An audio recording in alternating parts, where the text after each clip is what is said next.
This is the first place that I've really had a consistent meditation practice.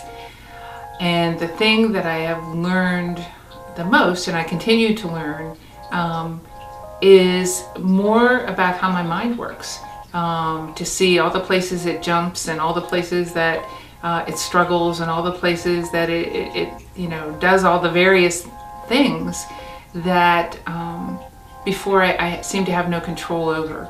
And now, with awareness of how my mind is working, or with a little bit of awareness I'm gaining, it's just easier to let go of some of the wildness that my mind can go through.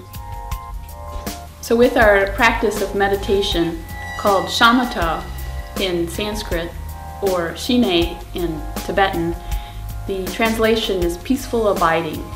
And so with our meditation practice and with our walking meditation practice, we are trying to settle our minds, letting our minds naturally come to the clarity that is within.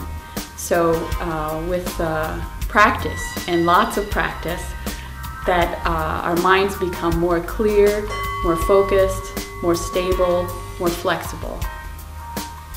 For our Shambhala meditation community is building community, and we do that by gathering together for potlucks and celebrations, and everyone is invited, including significant others and children, and we really do enjoy each other's company.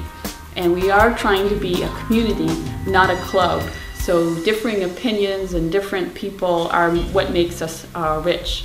And so we do try to promote diversity as well as accessibility to make sure that the entire community feels welcome here. Shambhala is a global community with more than 170 centers and groups around the world, as well as thousands of individual members. Shambhala meditation centers have been offering meditation instruction and classes for almost 50 years.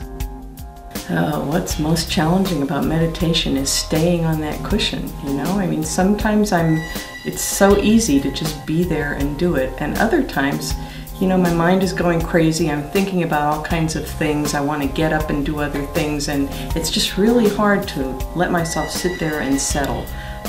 But I'm always really happy when I meet that challenge and actually push through that and settle into my meditation. So there have been Shambhala Buddhist practitioners in Pittsburgh, but it wasn't till 2008 that we became recognized as a Shambhala meditation group. And then in January of 2012, we were recognized as a Shambhala meditation center by Shambhala International. You do not need to be Buddhist to come practice meditation. In fact, it would be helpful to enrich your religion of origin with the meditation practice. Not to change your religion, but simply to apply mindful awareness practice to help wake up in your everyday life. After a meditation session, or after many meditation sessions, you almost have, or I almost have a different just way of looking at the world. It's very difficult to put it into words, but it's a little more clear in some aspects, a little brighter, a little bit more vivid, a little more connected, I would say, and they're all very vague terms, but it's more of a feeling than a thinking post-meditation experience. It's more almost more visceral than intellectual.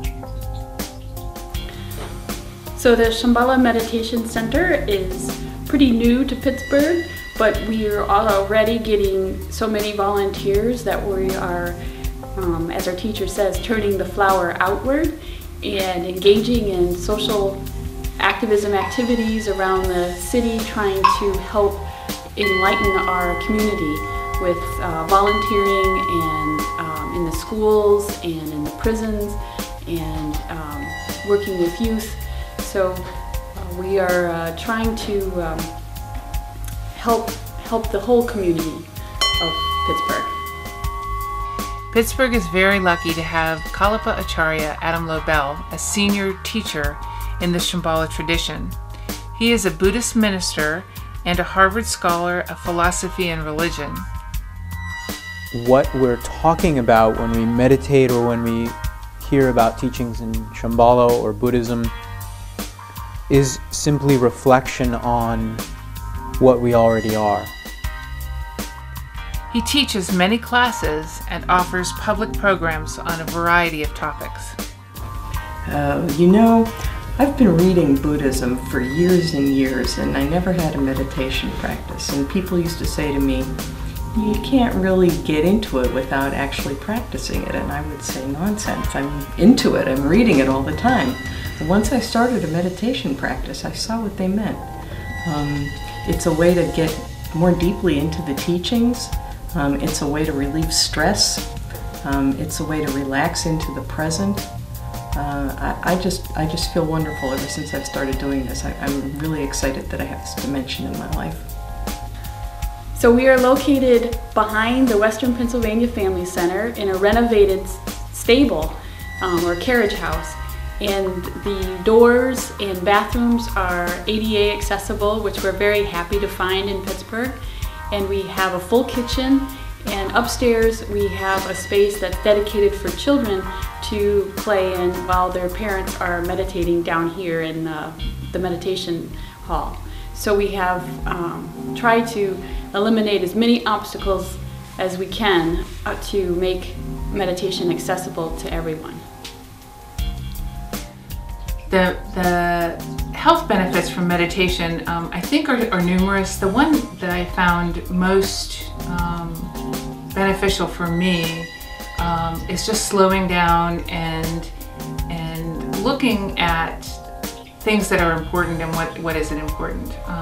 The things that sometimes would cause me stress when I really can sit down, get myself centered, are not that important at all. They're not even really here anymore.